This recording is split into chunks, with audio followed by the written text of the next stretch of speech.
Testing 1 2 3. Testing 1 2 3. This is Radio Free Mormon on the air, broadcasting behind enemy lines. Tonight's episode was the 1835 First Vision account suppressed. You will recall that there are 4 primary accounts of the First Vision, and by primary, I mean the 4 accounts that are either written by or apparently dictated by and closely supervised by Joseph Smith. We've talked a great deal about the 1832 account, the one that was written in his own hand, and the subsequent suppression of that First Vision account by Joseph Fielding Smith, the church historian. Today we'll be talking more in depth about the 1835 account of the First Vision. But before we do that, let's round out the other 2 accounts, which are the 1838 account of the First Vision, which is the one that we are most familiar with, the one that was written in the church history and subsequently became the official version contained in the Pearl of Great Price. The 4th account was written in 1842 as part of the Wentworth Letter. Most Mormons are familiar with the Wentworth Letter because the Articles of Faith come from that letter, but there was much more to the Wentworth Letter than just the Articles of Faith. It also contained a brief history of the LDS Church up to that point in time, and as part of that history, it included a version of the First Vision account. Now, the 1838 account and the 1842 account were both published in 1842. The reason it's called the 1838 account is because it was written down as part of the manuscript history of the church in 1838. It was published for the first time in 1842, and the 1842 account was also published in that year of 1842. The 1832 account, the earliest account we have of the First Vision, was written in 1832, but it was not published until 1965, over 130 years later. And the reason there was such a long period between its being recorded in 1832 and published in 1965 is because of active suppression of that document by leaders of the LDS Church. The first hint we have of something similarly suspicious going on with the 1835 account is that even though it was written down apparently in 1835, it was not published until the year after the 1832 account surfaced in 1965. The 1835 account was not published until 1966. So that immediately makes one wonder, why such a long period between its being written down and its being published? Interestingly, even Daniel C. Peterson, the artful dodger of Mormon Apologetics, seems to tacitly recognize that there may be a problem with the 1835 account of the First Vision as well as the 1832 account of the First Vision in a recent blog post of his over at his blog titled Sic et Non. We talked about these 2 blog posts of his from June 9th and June 10th of 2019 in response to my podcast, number 69, in which I called him out for prevaricating when Daniel C. Peterson had written that there has been no suppression about the First Vision accounts. Now there we were focusing like a laser beam on the 1832 account of the First Vision, that there indeed had been suppression, and nevertheless, Daniel C. Peterson was putting in print the claim that there had been no suppression of the First Vision accounts. Well, finally, after I called him out, he admitted that it was possible that Joseph Fielding Smith had suppressed the 1832 account of the First Vision, but he went further and actually said that it was possible that Joseph Fielding Smith had suppressed one or more accounts of the First Vision. Now that's very interesting, because if he had said only one, we would know he was talking about the 1832 account of the First Vision. What might he mean when he says one or more accounts of the First Vision? Well, it would seem it can only mean the 1835 account of the First Vision. As I say, the other 2 accounts, the 1838 and the 1842 account, were both published in Joseph Smith's lifetime. There is only one other version than the 1832 account that he could possibly have reference to, and it is the 1835 account, which did not see the light of day, at least not publicly, until 1966, the year after the 1832 account was published. Let me find that particular line in Daniel C. Peterson's blog. Here it is. It's from his first of the 2 blog posts from June 9th, 2019, titled Once More on the First Vision. In that post, Daniel C. Peterson states,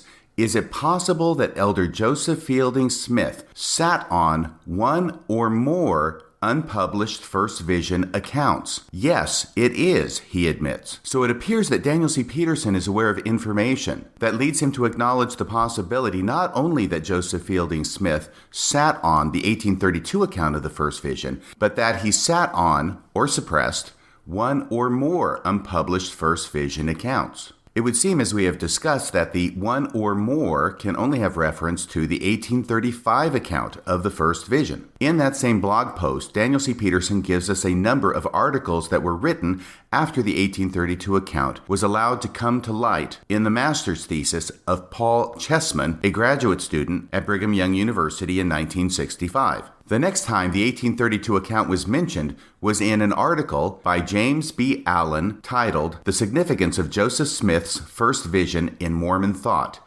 published in Dialogue, a Journal of Mormon Thought, Volume 1, Number 3 in 1966. So this is the year after the 1832 account was discovered by Paul Chessman. And once again, notice it is not being published in a church publication, but rather in Dialogue, a Journal of Mormon Thought, not a publication sanctioned or endorsed by the LDS Church. It is in this article that not only is reference made to the 1832 account that had been discovered only the year before, but also the first publication in history of the 1835 account of the first vision. And James B. Allen talks about the discovery of this 1835 account. I'm going to read now the relevant passages from this article from Dialogue, 1966, James B. Allen writing. In the subsection of that article titled "New Evidence of Limited Circulation in the 1830s," James B. Allen first addresses the newly discovered 1832 account from the year previous. This is what he writes. In spite of the foregoing discussion, there is some interesting evidence to suggest the possibility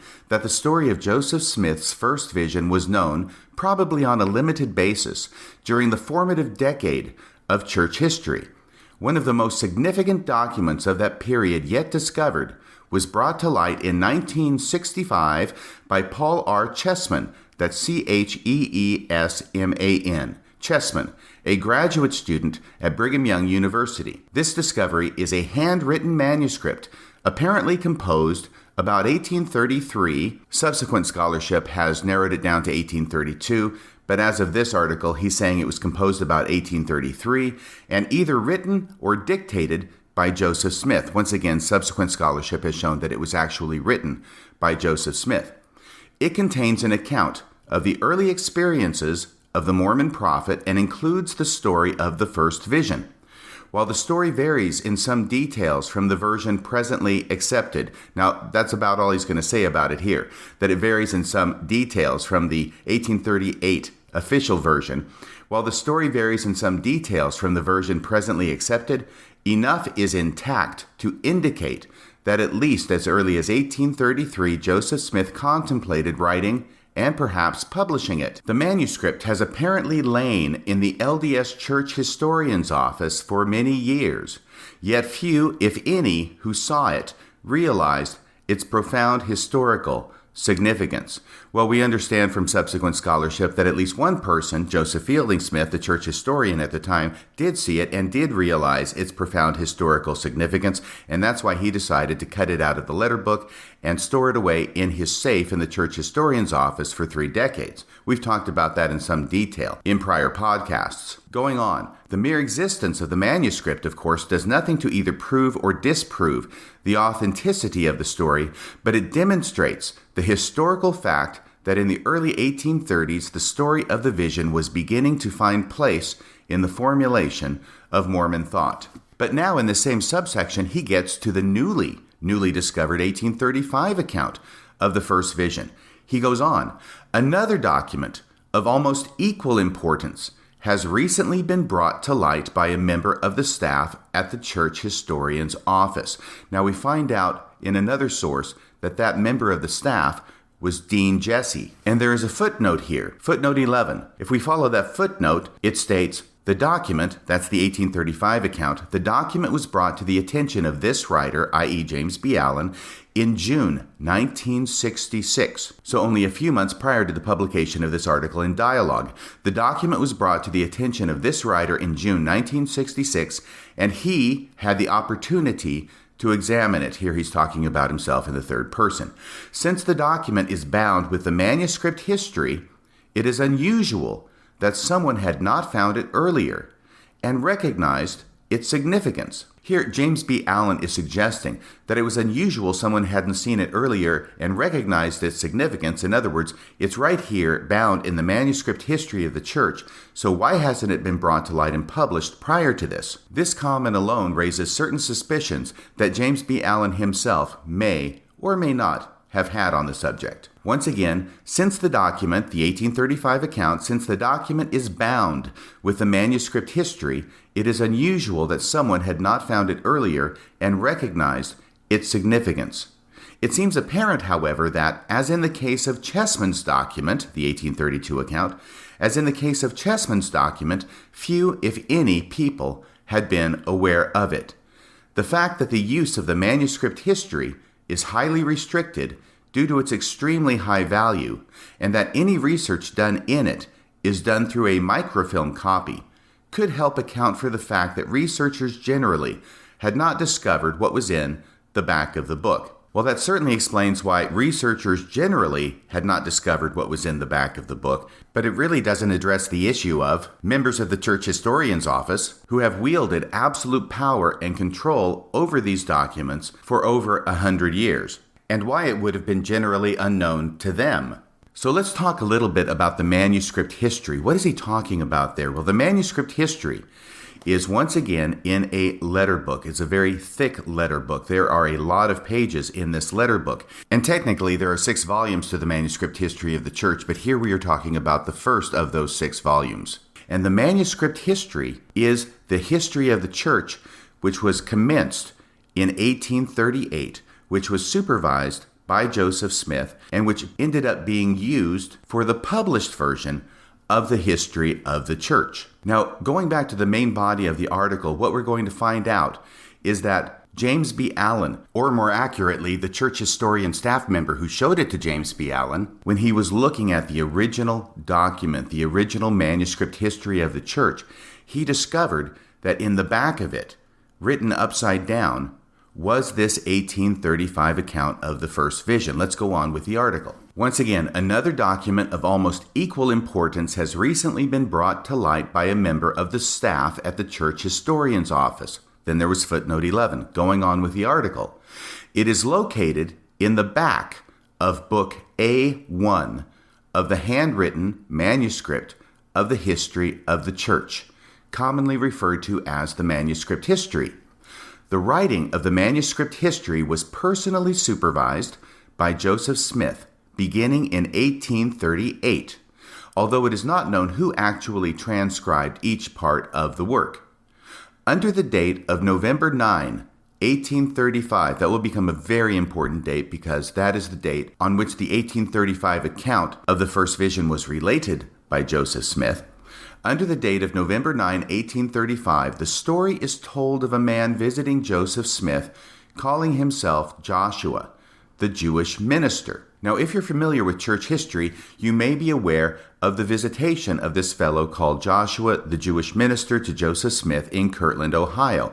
It is referenced in the history of the church. It is referenced in the teachings of the prophet Joseph Smith, and this long discourse that Joseph Smith had with this individual, Joshua, the Jewish minister. The thing that's important to note here is that in the course of the conversation, Joseph Smith related an account of his first vision. That is the 1835 account of the first vision as he related it to Joshua, the Jewish minister. But for some reason, that account of the first vision was edited out of the story of Joseph Smith's encounter with Joshua, the Jewish minister, not only from the handwritten manuscript history of the church, but also from the published history of the church, as well as the published teachings of the prophet Joseph Smith, which you will recall was edited by Joseph Fielding Smith and published in 1938 while Joseph Fielding Smith was the church historian. Going on with the 1966 dialogue article by James B. Allen. Under the date of November 9,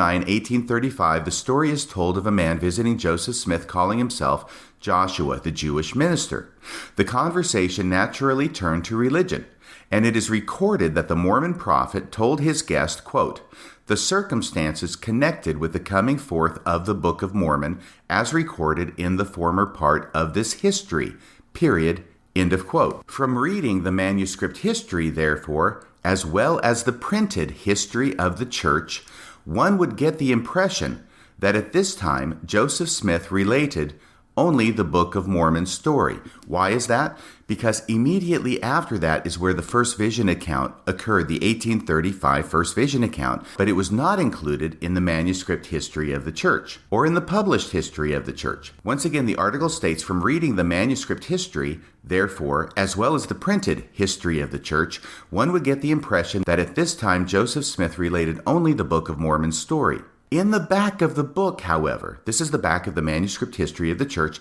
In the back of the book, however, is a most curious and revealing document. This is going to be the 1835 account of the first vision. It is curious in several ways. First, it was apparently written in 1835 by someone other than Joseph Smith, for it records the day-to-day events in the prophet's life in the third person, as if it were a scribe recording them as he observed them. Next, it is not written in the finished style that characterizes the manuscript history, indicating that it was not intended for publication without some revision. Finally, in order to read the document, one must turn the book upside down, which suggests that the manuscript certainly was not intended to be part of the finished history. Wait a second, we've encountered this kind of thing before. In a letter book, a journal-type book with blank pages that are lined for ease of writing, one can choose which side of the book is the front and which side is the back. And once one has begun writing in one side, all you have to do is flip it over and turn it around and open it up, and now you've got a new front of the book in which to begin writing. This appears to be what happened with this 1835 account of the first vision. It is in the back of the manuscript history, written upside down. Once again, back to the article. Finally, in order to read the document, one must turn the book upside down, which suggests that the manuscript certainly was not intended to be part of the finished history.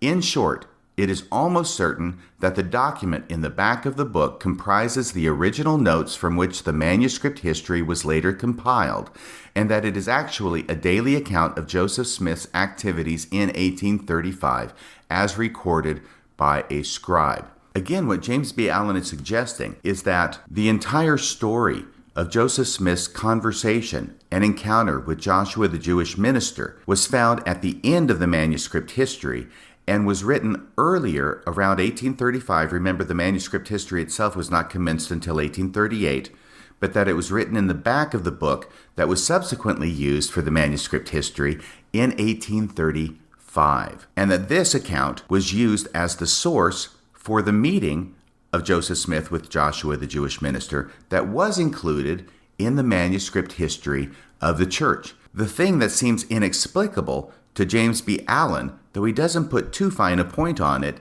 is why is it that the 1835 account of Joshua the Jewish minister was used and incorporated into the manuscript history of the church, but the first vision account told during that meeting was deleted? In other words, whoever used the 1835 account as the basis had to have seen that the 1835 account of the first vision was there in the story about Joseph Smith's meeting with Joshua the Jewish minister, and yet nevertheless, for some reason, chose not to include it. This in spite of the fact that this is a very long encounter with Joshua the Jewish minister, and a great many details are given. But for some reason, the first vision account there was not seen fit to include.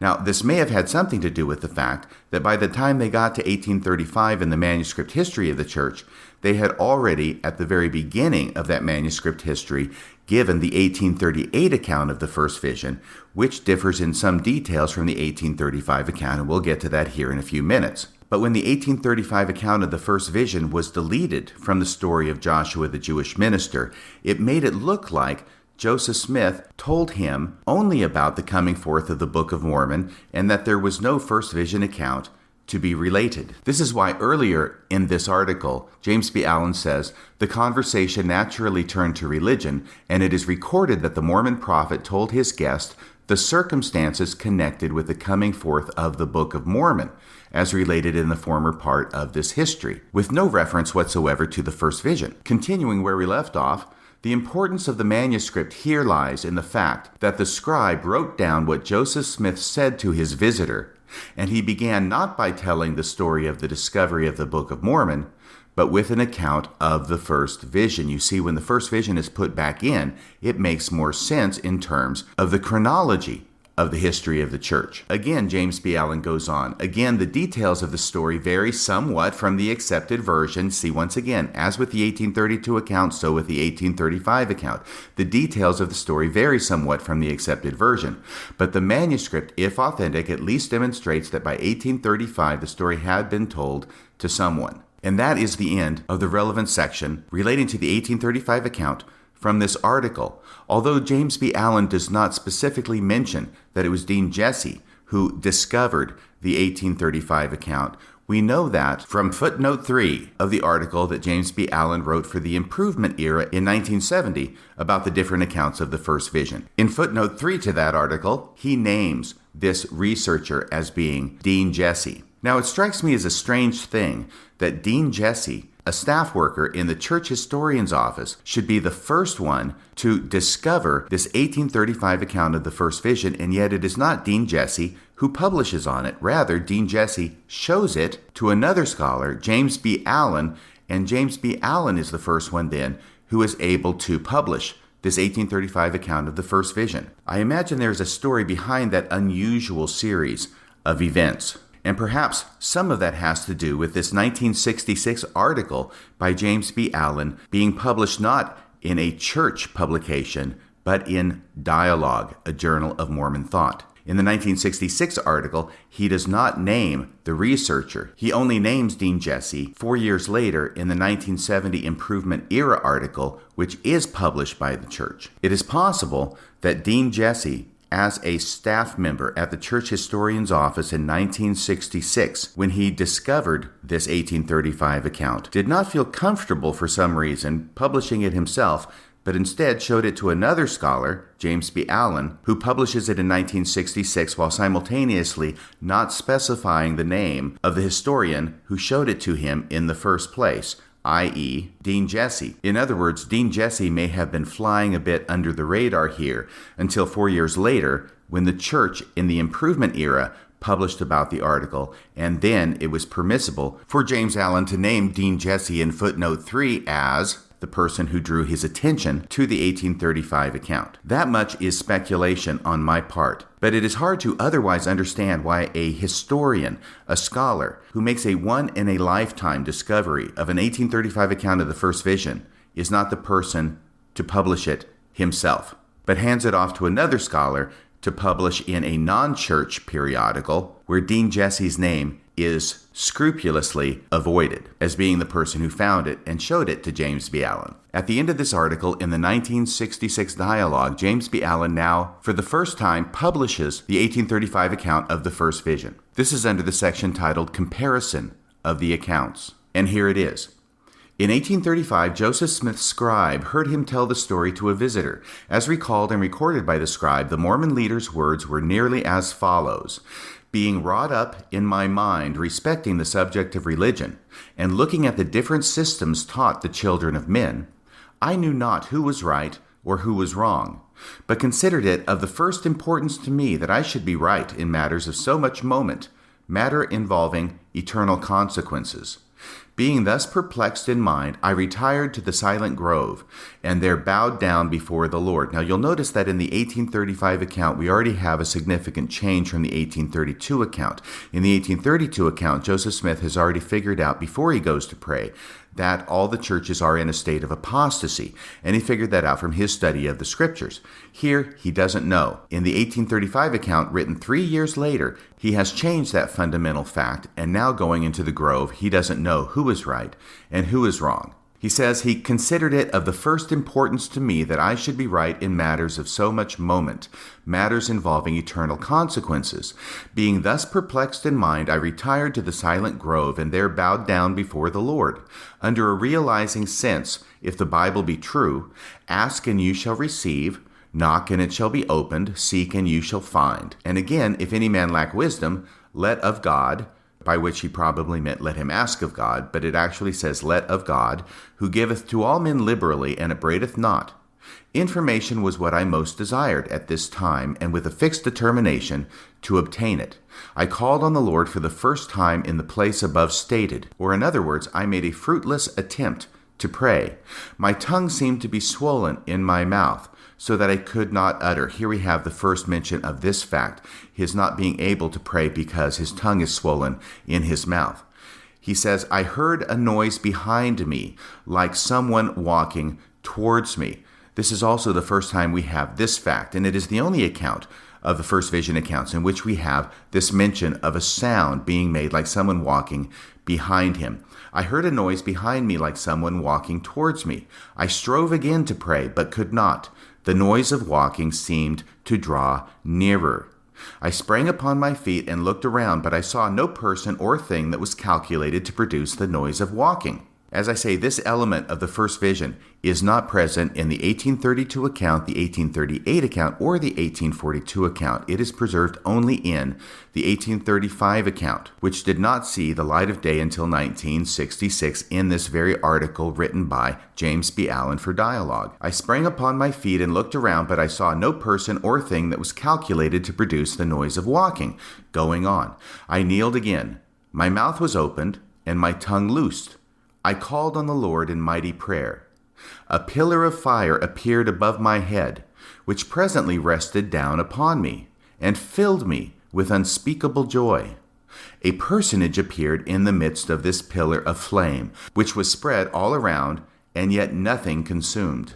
Another personage soon appeared like unto the first. So at the beginning of this, it sounds like it's going to be the 1832 account all over again, and only one personage is going to be mentioned as being seen. But after one personage appears, another personage appears to join the first. A personage appeared in the midst of this pillar of flame, which was spread all around, and yet nothing consumed. Another personage soon appeared like unto the first. He said unto me, Thy sins are forgiven thee. He testified also unto me that Jesus Christ is the Son of God. And the final line is another element which does not appear in any other first vision accounts. Joseph Smith says, I saw many angels in this vision. Period. End of the 1835 account. In the next paragraph, James B. Allen makes some comments about the 1835 account. He writes this. In this account, Joseph emphasized the difficulty he had in uttering his first prayer, and the noise of walking seems to suggest the evil opposition which became an essential element in the official version of the story. You see, there was no evil element in the 1832 account of the first vision either. It makes its first appearance in the 1835 account. And in the 1835 account, it is only suggested. It will not be until the 1838 account, when the evil influence of Satan is presented in unmistakable terms and greatly elaborated upon. Furthermore, James B. Allen goes on, furthermore, he told of having seen two persons, although one preceded the other. The two persons looked alike, and the second assured him that his sins had been forgiven. The most unusual statement, however, this is James B. Allen's comment, the most unusual statement, however, is Joseph's declaration that he saw many angels in this vision. I am coming back to continue recording this episode after taking 2 days off from where I just finished. In that time, I have been working very, very hard researching in the Joseph Smith Papers Project, trying my best to understand what on earth it was that James B. Allen was talking about in finding this 1835 account of the first vision upside down at the end of the first volume of the manuscript history of the church. I am very happy to say that after a lot of work in this regard, I finally figured it out. And I have some additional information to provide to you which was not apparently available to James B. Allen when he wrote his 1966 article for Dialogue. I think the easiest way to explain this is going to be to talk about 3 documents that are contained in the Joseph Smith Papers Project, which deal with Joseph Smith's encounter with Joshua, the Jewish minister, in November of 1835. If you go to the Joseph Smith Papers Project online, which I have done and go to the home page and then look under Journals. You will find a page that says Images and Transcripts at the top, Journals 1832 through 1839, and then the number 5 in parentheses. That's because there are 5 such journals. Click on that link, and that takes you to the 5 journals. The first is Journal 1832 to 1834. The second, which is the important one for our purposes today, is Journal 1835 to 1836. Click on that. Now we come up with Joseph Smith's journal for 1835 and 1836, and in it is contained his record of his meeting with Joshua the Jewish minister. It appears as if this journal was relatively contemporaneously recorded. In other words, his account of his visit with Joshua the Jewish minister was done at or around the time it actually occurred in November of 1835. If you go to page 22 of that journal, you will find the relevant entry. And actually, the people at the Joseph Smith Papers Project have even given an editorial note in their transcription of this journal page. The following entry describes a visit to Joseph Smith by Robert Matthews, more commonly known as the prophet Matthias. This is Joshua, the Jewish minister. He had a lot of names that he went under. And it goes on in some detail about who this person was and his background.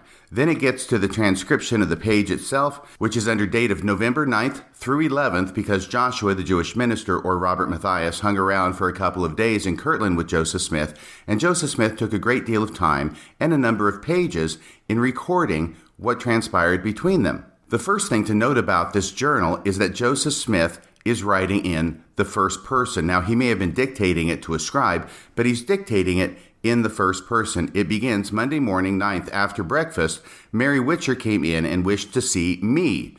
I granted her request. So you see, it's in the first person, Joseph Smith speaking. Then it goes on, while sitting in my house, technically it says while sitting in my house between the hours of 10 and 11 this morning, a man came in and introduced himself to me, calling himself by the name of Joshua the Jewish minister. See, there it begins.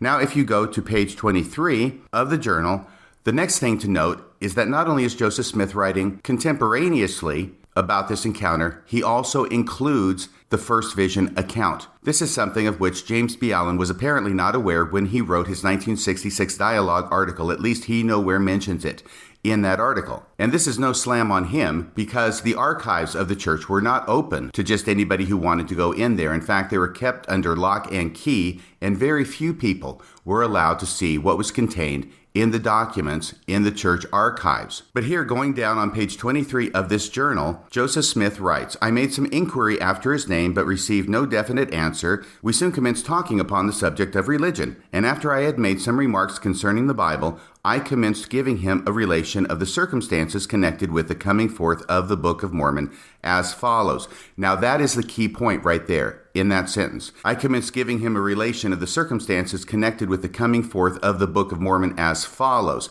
Because now at that point, Joseph Smith is going to start talking about his first vision experience. This is the point at which this first vision account becomes excised from the history of the church in later versions. We'll get to that later. But here's what he says. Circumstances connected with the coming forth of the Book of Mormon as follows. Being wrought up in my mind respecting the subject of religion and looking at the different systems taught the children of men, I knew not who was right or who was wrong, and considering it of the first importance that I should be right in matters that involved eternal consequences, being thus perplexed in mind, I retired to the silent grove and bowed down before the Lord under a realizing sense that he had said, if the Bible be true, ask and you shall receive, etc. And then it goes on with the same language that I quoted earlier in this podcast. It continues on to page 24 of the journal with the account of the first vision. He talks about one personage appearing in the midst of the pillar of flame, and then another person joining him soon after, like unto the first. And the last thing I want to mention is the curious statement at the end of his relation of the vision, and I saw many angels in this vision. The thing I want to mention about that is that that line, and I saw many angels in this vision, is interlineated in the text. In other words, the account had been completely written without the line, and I also saw many angels in this vision. And at some point after the account had been written, it was decided that that line needed to be added, and therefore it was later at some point written in between the lines that had already been written. And I saw many angels in this vision. That will become important here in a second. So there was already existing in the church archives, in Joseph Smith's journal for 1835, his account in first person of his encounter with Joshua the Jewish minister and his recitation of the first vision account. This is the earliest document in the archives that contains this account in Joseph Smith's journal for 1835. Now go back to the homepage of the Joseph Smith Papers Project, scroll down from journals, past administrative records, past revelations and translations, and now you'll see histories. Click on that. At the top of the page it says Joseph Smith Histories. Click on that. At the top now you'll see history circa summer 1832. That was the initial attempt to write the history of the church. That was letter book 1 that we've talked about extensively in relation to the 1832 account of the first vision, because that is where it occurs, and that is the book from which it was cut by Joseph Fielding Smith or somebody at his direction, hidden in his safe for 30 years, and then returned to the book in the mid-1960s to be shown to Paul Chessman.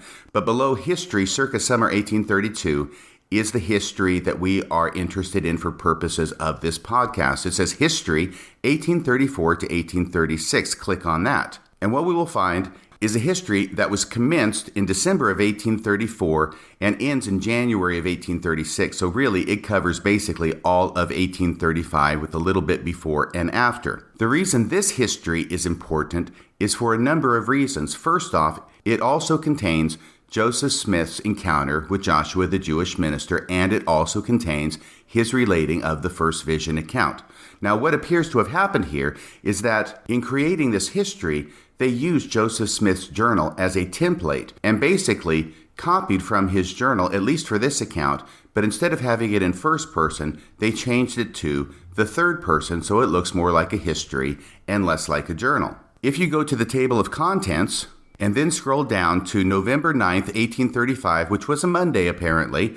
It's page 120 in this history. You can click on that, and there we have the account of Joshua the Jewish minister. And there we can read, the conversation soon turned upon the subject of religion, and after the subject of this narrative, that's Joseph Smith, see now it's in the third person, and after the subject of this narrative had made some remarks concerning the Bible, he commenced giving him a relation of the circumstances connected with the coming forth of the Book of Mormon, which were nearly as follows. Now you will note that although this history is written in the third person, when it shifts to Joseph Smith relating his experience with the first vision, now it goes into first person. So it says he, Joseph Smith, he commenced giving him, Joshua the Jewish minister, he commenced giving him a relation of the circumstances connected with the coming forth of the Book of Mormon, which were nearly as follows. Now it shifts into first person.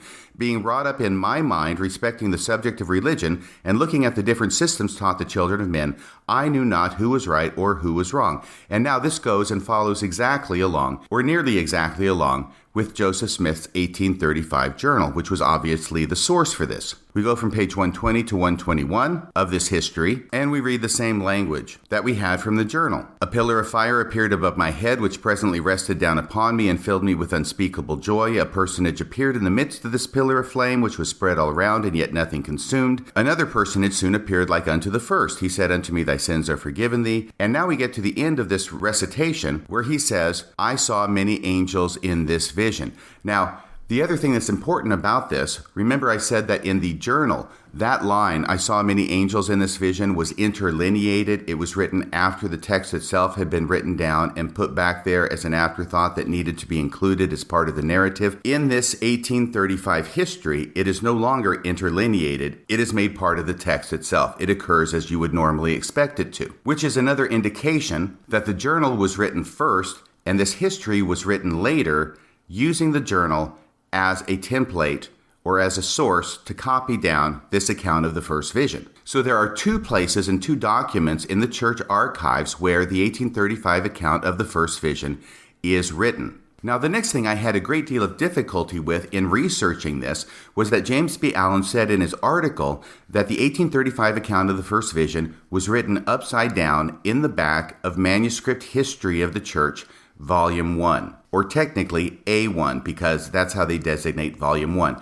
Now let me talk a little bit about the manuscript history of the church. This is a completely separate document from this 1834 to 1836 history. The manuscript history of the church you can find under the histories as well. They are 6 volumes. And let me talk a little bit about those. They are not designated volumes 1 through 6 because that would make it too easy. Instead, they are given the numbers A1, B1, C1, D1, E1, and F1. Those are the 6 volumes of the history of the church. You may recall that Joseph Smith started different histories of the church over his lifetime. He started one in 1832, and eventually it petered out and was set aside. He also started this history from 1834 to 1836 that we've just talked about, and then that got set aside. But in 1838, finally, Joseph Smith commenced writing a history of the church, which continued on through 6 volumes. And these are 6 big letter books. For lack of a better term, they are big bound books containing hundreds of blank pages with lines written on the pages so that people could buy them and use them to record whatever it is they wanted to record. Well, in these 6 big letter books, Joseph Smith, by way of his scribes, recorded the history of the church. Now, this manuscript history of the church, it's called manuscript history because it's in manuscript form, it's in handwriting. This manuscript history of the church was subsequently published by the church, and it is frequently called the Joseph Smith History of the Church, or History of the Church by Joseph Smith. And when I joined the church, it was very common for members of the church to have this set of books in paperback format on their bookshelves. It was in paperback, as I say, and the different volumes had different colors, and they were labeled 1 through 6. And actually, there was a 7th volume, which was titled Interregnum. And interregnum meant that period of time between the death of Joseph Smith and Brigham Young taking over the leadership of the church in 1847. Interregnum being a fancy term for that period of time between the rulership of kings. Here it was applied to that time period between the church having a president and prophet leading it. And that time period again was from 1844 to 1847. Obviously, Joseph Smith was not involved in the writing of that part of church history. But Joseph Smith was very much involved in supervising the manuscript history of the church. Okay, now having said that, the problem that I had was I kept going back to volume 1, or A1, of the manuscript history of the church in the Joseph Smith Papers Project, and going through it and going to the back of it, like James B. Allen said in his dialogue article from 1966, going to the back of the manuscript history of the church, volume 1, and trying to find this upside-down 1835 account of the first vision. I could not find it. It is not there. I'm wondering what's going on. So I keep digging further and further, and finally, I figure it out. Here's the deal, okay? We've already talked about these letter books being used for multiple purposes, and that you can choose which is the front of the book simply by turning it around and flipping it over. Well, here's what happened. With this history, the 1834 to 1836 account of the history, in which is contained the 1835 account of the first vision, which we just read, from pages 120 and 121. All of this and much more, obviously, since you have to get to the 120s to get to the Joshua the Jewish minister part, all of this and more, over 100 pages, was written in a brand new letter book which had been purchased for that purpose. Eventually, they got tired, or for whatever reason, they stopped this history in January of 1836, which takes it up to page 185. So this is a book that has hundreds of pages in it. They're all blank, but they use this letter book and they write up to page 185 with this history of the church from 1834 to 1836. Then they set it aside. 2 years later now, 1838 comes along, and they decide, okay, this time we really mean it. We're really going to write the history of the church, and they commence the first volume of what is going to become the 6-volume manuscript history of the church. Here's the key. They don't go out and get a new letter book and start over from scratch. Instead, they take the same letter book that the 1834 to 1836 history was written in, they flip it over, they turn it around, they make the back the front, and they use that letter book to commence writing the manuscript history of the church. So volume 1, or A1, of the manuscript history of the church, as you'll find it in the Joseph Smith Papers Project, is the flip side of the same document, the same book in which this earlier history was written. And actually, if you go to the source note on this history, 1834 to 1836 history, if you go to the source note and click on that, and then look far enough down in it, you'll find this. While the 1834 to 1836 history was being created, the volume was apparently kept in the homes of Joseph Smith's scribes. In 1839, here it says 1839, in 1839, scribe James Mulholland converted the book into the first volume of Joseph Smith's multi-volume manuscript history. So I've been saying 1838. It may have been started in 1839, this manuscript history of the church. Nevertheless, that is the key. That is what tripped me to the fact that the reason I could not find the 1835 account of the first vision upside down at the end of Volume 1 of Manuscript History of the Church is because what they have done in the Joseph Smith Papers Project is they have separated those two documents, even though they're found in the same book. The 1834 to 1836 history of the church is under its separate link and file in the Joseph Smith Papers Project, and then in another place you have Volume 1 of the Manuscript History of the Church, or A1 of the Manuscript History of the Church. So what they did with the Manuscript History of the Church was they flipped over the earlier history, turned it around, started on page 1 on the new front of the book, and they wrote the manuscript history up to the point where it came about 5 pages away from running into the writing from the earlier history coming the other way. This is no doubt why James B. Allen wrote that he was surprised that nobody had noticed this before, and that it took until 1966 for it to be pointed out to him, which I take as his understated way of saying,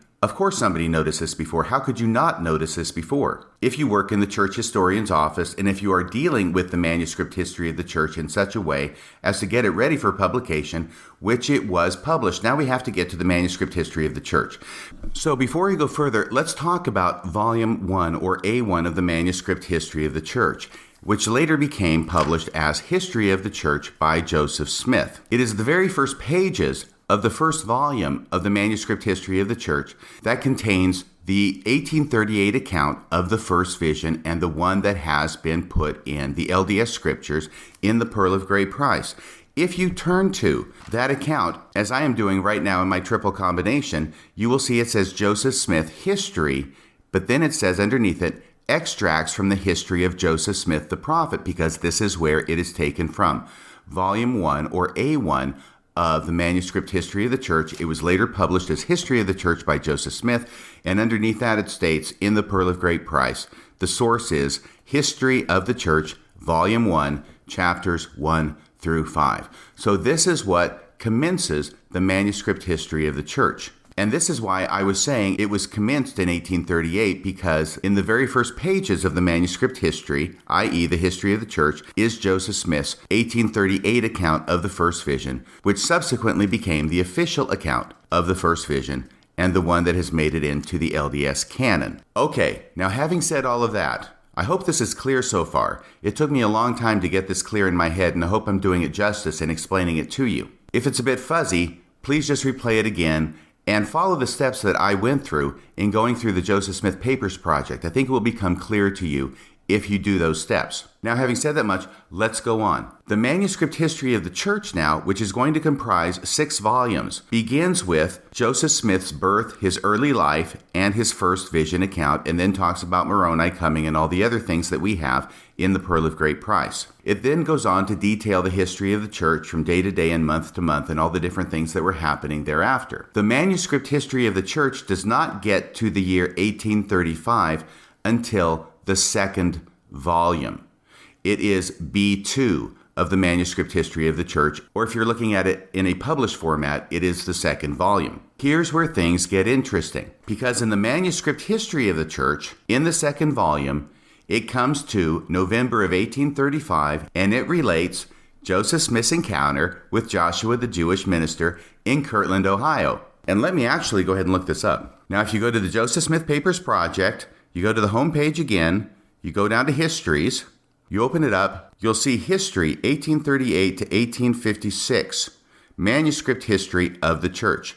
Click on that, and now you'll see the different volumes. There's Volume A1, Volume B1, Volume C1, there's an addenda to Volume C1, there's D1, there's E1, and there's F1. Those are the 6 volumes. If you click on the first one, you'll see it commences with some very familiar sounding words. Owing to the many reports which have been put in circulation by evil-disposed and designing persons in relation to the rise and progress of the Church of Jesus Christ of Latter-day Saints, all of which have been designed by the authors thereof to militate against its character as a church, blah, blah, blah. This is what we have in the scriptures. This is what we have in the Joseph Smith history section of the Pearl of Great Price. And it goes on to give the official account, the 1838 account of the first vision. Now go back to the page before it and now click on the second volume in the history, which is volume B1. You'll see that goes from September of 1834 to 2nd November 1838. That will include November of 1835. We click on that. Now go to the table of contents and scroll down until we get to 9 November 1835, Monday. Click on that. By the way, that's page 637 in this second volume of the manuscript history of the church.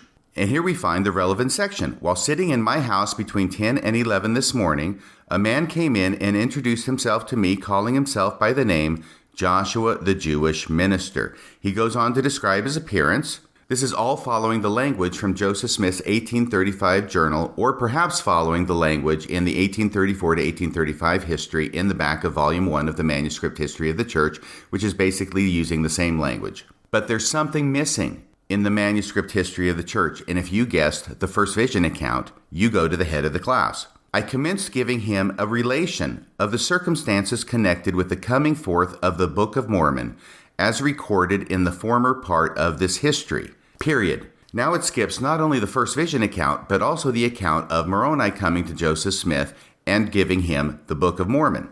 It says, I commenced giving him a relation of the circumstances connected with the coming forth of the Book of Mormon, as recorded in the former part of this history, period. Now it skips the first vision and the visit of Moroni and says, while I was relating a brief history of the establishment of the Church of Christ in these last days, Joshua seemed to be highly entertained. And then it goes on. See, it has totally omitted the first vision account, as well as the account of the visit of Moroni. And you will also note that they changed the language there.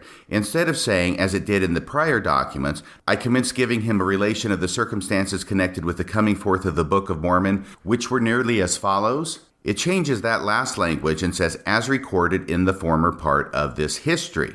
Well, when it's talking about the former part of this history, it's talking about Volume 1 or A1 of the manuscript history of the church. Remember, this is in Volume 2, also designated as B1 of the manuscript history of the church, in which we get to 1835 and this specific encounter, which I've been reading to you. So what can we make of this? Well, it is obvious that in 1838, 1839, 1840, whenever it was that the church leaders and the historians got around to writing Volume 2 or B1 of the manuscript history of the church, they were using the earlier accounts of Joseph Smith's encounter with Joshua the Jewish minister as a source for writing this part of the history. This work was supervised by Joseph Smith, so in all likelihood he was aware of this change being made and authorized this omission. Because when they were reading the sources, they could see that Joseph Smith gave an account of the first vision and of Moroni's visit to him, but instead of including it, they omitted it from this version in the manuscript history and simply refer the reader to the new version of the first vision that was given at the beginning of Volume 1 of the manuscript history of the church. Now, when we get into the reasons for doing this, we have to speculate a bit, but I think at a minimum we can say that Joseph Smith had gone to a lot of trouble at the beginning of Volume 1 of the manuscript history of the church to describe a much more detailed and somewhat new and improved version of the first vision.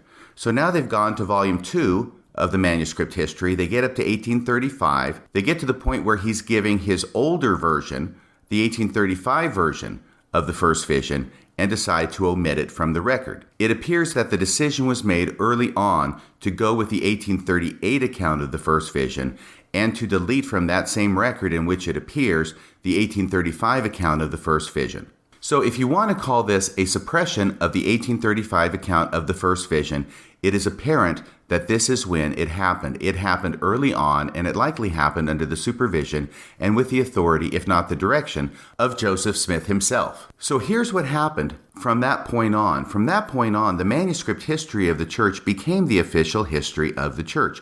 It was published, as I say, in 6 volumes with an additional 7th volume added later thereafter called Interregnum. The first 6 volumes were titled History of the Church by Joseph Smith. That is the published version of the manuscript history of the church. This 7-volume publication of the church history had been prepared in the early part of the 20th century by B.H. Roberts, an avid historian, and who himself served as assistant church historian from 1902 until his death in 1933. B.H. Roberts took the manuscript history of the church, which had already been published serially in LDS newspapers and periodicals, and modified it and attempted to make it better, clarify it, update it, and he published his new version of the history of the church in this multi-volume set titled History of the Church by Joseph Smith, and was also sometimes referred to as the Documentary History of the Church, or DHC. The key point here, for purposes of what we're talking about, is that when B.H. Roberts updated the history of the church and made it into the documentary history of the church, he did not correct the account of Joseph Smith's encounter with Joshua the Jewish minister to put back in the 1835 account of the first vision into the narrative. He followed the manuscript history of the church's version and omitted it as well. And now the documentary history of the church becomes the preeminent source for scholars to use as a reference work when writing about the history of the church. It was the documentary history of the church that Joseph Fielding Smith used in the 1930s when he produced Teachings of the Prophet Joseph Smith. And in Teachings of the Prophet Joseph Smith, he also recounts Joseph Smith's encounter with Joshua the Jewish minister in Kirtland in November of 1835, and similarly omits the mention of the first vision account from that narrative.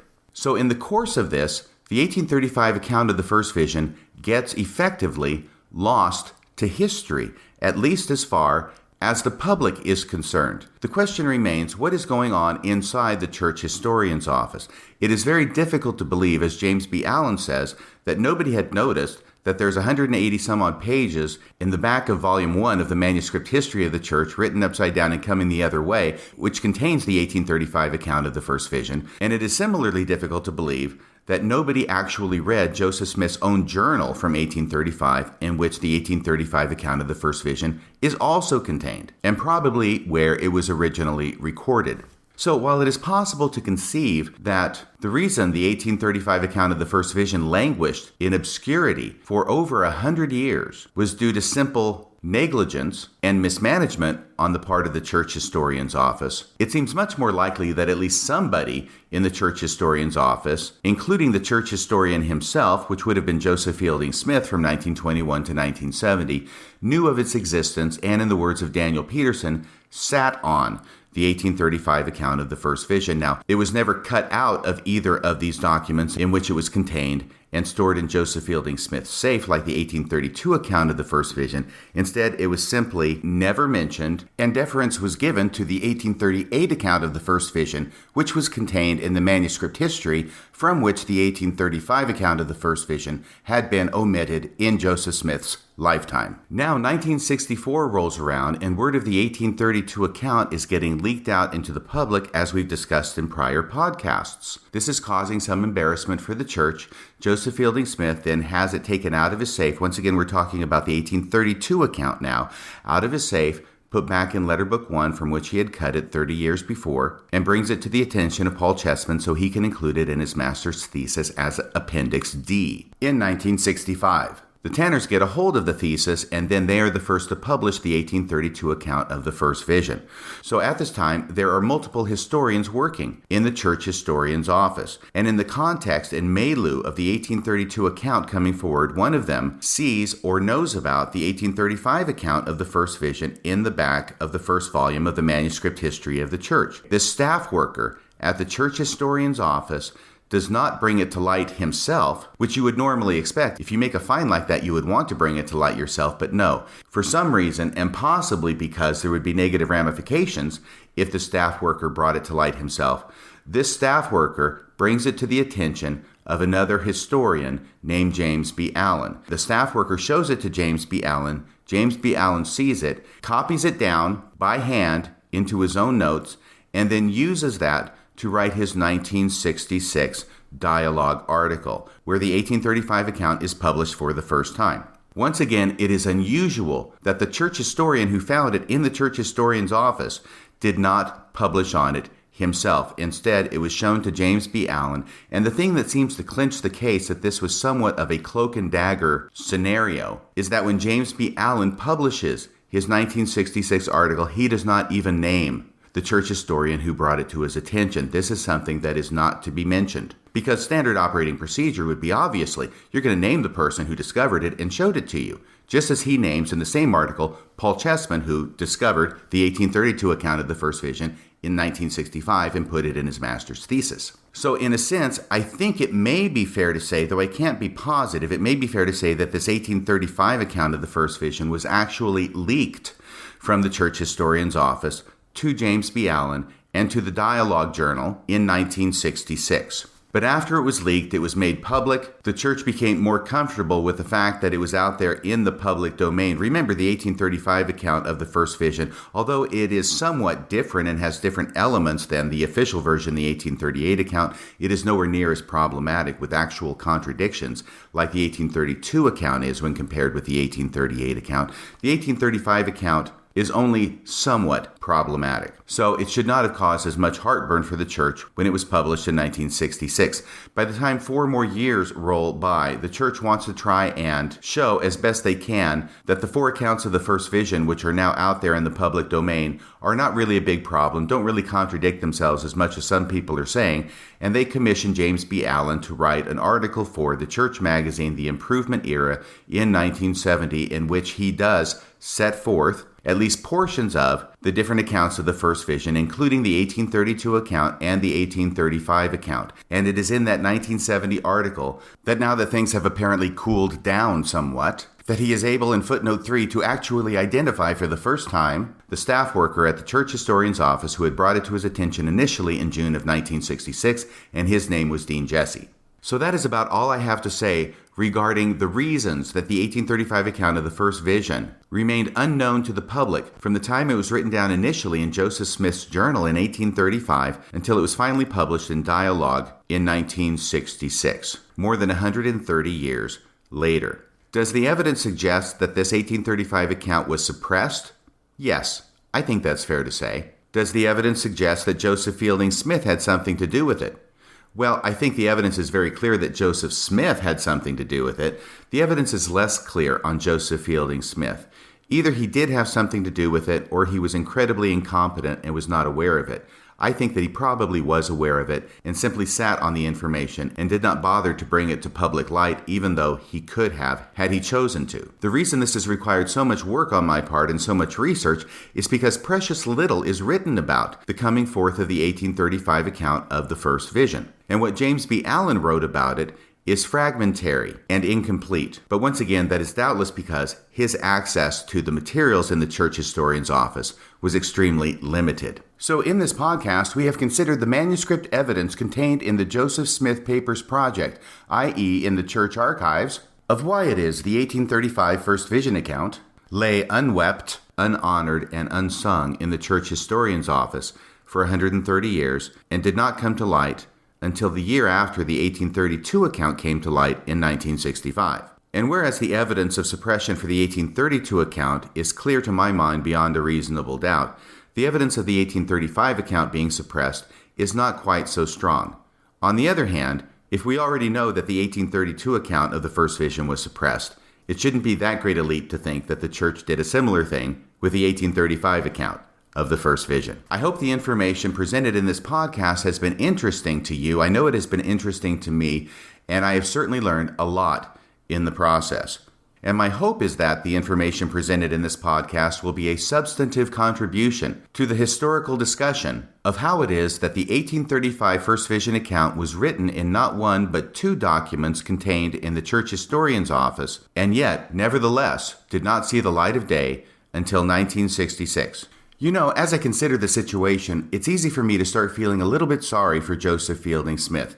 I mean, here he is, the church historian, who has successfully sat on various documents for decades. And now the 1960s roll around, and one by one, these documents begin making their way out of his control and into the public arena. I suppose it's possible for a person in his position to react in different ways to this development. I mean, he could say, look, these documents are starting to go public. I don't want them to go public. I've got other documents that haven't gone public that I'm going to make darn good and sure don't go public, and therefore I'm going to start cutting them out of different volumes and journals and letter books, removing them from the church historian's office so that they don't go public too. For all we know, that's what happened to the last 16 pages that were cut out of letter book 1 and are now no longer able able to be found anywhere in the church historian's office. We covered that situation in a prior podcast. On the other hand, I like to think of Joseph Fielding Smith responding in a different way. Even though he has sat on these first vision accounts for decades, he sees them going public one by one. He doesn't get angry. He doesn't get upset. Instead, he starts to chuckle. He shakes his head. He sits down in his leather swivel chair. He puts his feet up on his big desk in the church historian's office. He cracks open an ice-cold Coke and reaches over and turns on the AM radio and starts to sing along